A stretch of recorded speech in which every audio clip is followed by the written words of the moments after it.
ಬರ್ತೀಯಾ? ಬಾರ ನನ್ನ ಜೊತೆಗೆ. ಕಾಸು ಕೊಡ್ತೀರಾ ಟಿಕೆಟ್? ನೀನೇ ತಗೊಂಡ್ ಬಂದು ನೀವು ಮತ್ತೆ ಮತ್ತೆ ನೋಡ್ತೀರಾ? ಚೆನ್ನಾಗಿದ್ರೆ 2 ಸಲ ನೋಡ್ತೀನಿ, ಚೆನ್ನಾಗಿಲ್ಲ ಒಂದೇ ಟೈಮ್. ಹೌದಾ? ಓಕೆ. ಏನ್ ಇಷ್ಟ ಆಯ್ತು ಮಗ ನಿಮ್ ಸಿನಿಮಾದಲ್ಲಿ ಅಂತ? ಅಣ್ಣ ಅವ್ರು ಬರ್ತಾರೆ ಫಸ್ಟ್, ಮತ್ತೆ ಎಲ್ಲ ಇಮೇಜಿನ್ ಮಾಡ್ಕೋತಾರೆ, ಮತ್ತೆ ಅವ್ರ ಅಪ್ಪನ್ ಸಾಯಿಸ್ತಾರೆ, ತಿರ್ಗಾ ಬಂದು ಅವ್ರನ್ನ ಹೊಡೆದಿ ಅವ್ರಿಡೀ ಅವ್ರ ಅಪ್ಪಂದಿರೋ ಫ್ಯಾನ್ಗಳೆಲ್ಲ ಸಾಯಿಸ್ಬಿಟ್ಟು ಹೊಡಿತಾರೆ. ಆಮೇಲೆ ಅವ್ರ ಅಮ್ಮ ಬಂದು ಬೇಡ ಇದೆಲ್ಲ ಮಾಡಾಕೋಬೇಡ ಅಂತ ಮಾಡ್ತಾರೆ, ಬೈತಾರೆ. ಆದ್ರೂ ಅವ್ನು ಕೇಳಲ್ಲ, ಆದ್ರೂ ಹೊಡಿತಾ ಇರ್ತಾನೆ, ಅದೇ ಕೆಲಸ ಮಾಡ್ತಿರ್ತಾನೆ. ಜೈ ಡಿ ಬಾಸ್. ಇಷ್ಟ ಆಯ್ತಾ? ಹ್ಞೂ ಅಣ್ಣ, ಇಷ್ಟ ಆಯ್ತು ಅಣ್ಣ. ನಾ ಡಿ ಬಾಸು ಧನ್ವೀರ್ ಇಬ್ರು ಅಭಿಮಾನಿ. ಯಾಕೆ ಡಿ ಬಾಸ್ ಅವ್ರ ಅಭಿಮಾನಿ?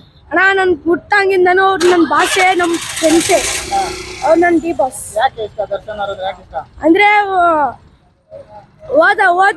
ಹೋದ ವರ್ಷ ಎಲ್ಲ ಅವರು ಕಾಟರ ಮೂವಿ ತೆಗ್ದಿದ್ದನ್ನ ಅವರು ಇನ್ನೂ ಬರ್ಲಿಲ್ಲ ಆಚೆಗೆ. ಮನೆ ಒಳಗಡೆ ಸೇರ್ಕೊಂಡಿದ್ವಿ, ಬರ್ಲಿಲ್ಲ ಆಚೆಗೆ. ಎಷ್ಟು ಕೇಳಿದ್ರು ಇದ್ ಮಾಡಕ್ ಹೋಗ್ಲಿಲ್ಲ. ಹೇಳ್ದೆ ಒಂದ್ಸಲ ಮನೆ ಹತ್ರ ಹೋಗಿದ್ವಿ, ನಾನು ನಮ್ಮ ಫ್ರೆಂಡ್ಸ್ ಎಲ್ಲ ಹೋಗಿದ್ವಿ ಮನೆ ಹತ್ರ, ಆದ್ರೂ ಆಚೆಗೆ ಬರ್ಲಿಲ್ಲ, ಏನು ರೆಸ್ಪಾನ್ಸ್ ಮಾಡಿಲ್ಲ. ಮತ್ತೆ ಧನ್ವೀರ್ ಮನೆ ಹತ್ರ ಹೋದ್ವಿ, ಅವ್ರು ನನ್ನ ಫೋಟೋ ತಕ್ಕೊಂಡು ಡ್ರಾಯಿಂಗ್ ಎಲ್ಲ ಇದೆ ನನ್ನ ಮನೇಲಿ, ಡ್ರಾಯಿಂಗ್ ಎಲ್ಲ ಮಾಡಿದ್ದೆ. ಅದು ಡ್ರಾಯಿಂಗ್ ಎಲ್ಲ ಮಾಡಿ ಕೊಟ್ಟು ಅವ್ರ ಸಿಗ್ನೇಚರ್ ಹಾಕಿ ಕೊಟ್ಟಿದ್ರು, ಅದು ಮಸ್ತಾಗಿತ್ತಣ್ಣ. ಅವ್ರದಿಂದ ನಂಗೆ ತುಂಬಾ ಇಷ್ಟ.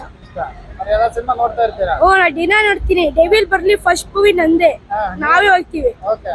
ಯಾವ ತರ ಸೆಲೆಬ್ರೇಷನ್ ಮಾಡ್ತೀರಾ? ನಾ ಜೋರಾಗಿ ಮಾಡ್ತೀವಿ ಅಣ್ಣ. ಒಟ್ನಲ್ಲಿ ಅವ್ರಂದ್ರೆ ಇಷ್ಟನಾ? ಓಕೆ. ಒಳ್ಳೆಯ್ತಾ ಈ ಮೂವಿ? ಓ ಚೆನ್ನಾಗಿತ್ತಣ್ಣ ಮೂವಿ. ಓಕೆ. ದರ್ಶನ್ ಅವ್ರ ಒಂದು ಸೀನ್ ಅಲ್ಲಿ ಬರ್ತಾರೆ ಒಂದು ಟಿವಿಲಿ, ಅದು ಹೇಗಿದೆ ಅಂತ? ಅಣ್ಣ ಸಖತ್ತಾಗಿತ್ತು. ಅವ್ರೊಬ್ರು ಟಾಮ್ ಅಂಡ್ ಜೆರಿ ನೋಡ್ತಿರ್ತಾರೆ, ಅವರು ಯಾರ ಫ್ರೆಂಡು, ಅವ್ರನ್ನ ಬರೀ ಟಾಮ್ ಅಂಡ್ ಜೆರಿ ನೋಡ್ಸ ಕೊಡ ಇಲ್ಲಿ ಅಂತ ಈಸ್ಕೊಂಡು ಅವ್ರ ದರ್ಶನ್ ಮೂವಿ ಹಾಕ್ತಾರೆ, ಅದು ಸಖತ್ತಾಗಿತ್ತಣ್ಣ.